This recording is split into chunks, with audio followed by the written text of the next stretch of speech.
না দেখো তুমি কি কইছো জেঠুর আগে হইনালে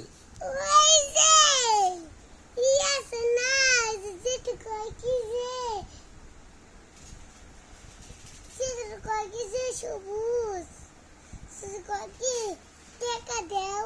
আমাকে টাকা নিস না তোর বাবা বকবো আমার টাকা নিয়ে আনিস কয় টাকা নিছে জেঠার কাছ থেকে 5 টাকা আর তুমি আমি নেই আমি কই আমার দিব না আমার বাবা বক এটা কইছো আর তুমি জেঠুর লগে যাবে চাও নাই না আর সবুজ না সবুজ যাবে চাও নাই না ও যাইবে আমি কই যাম না তুমি এটা কইছো না আমি কই না তুই কি কইছো কিছু কই না আমি কই ওরে নিয়ে যা আমার নিয়ে যা আচ্ছা তুমি কইছো না যে নিলে বাবা বকবো আচ্ছা ঠিক আছে কে কে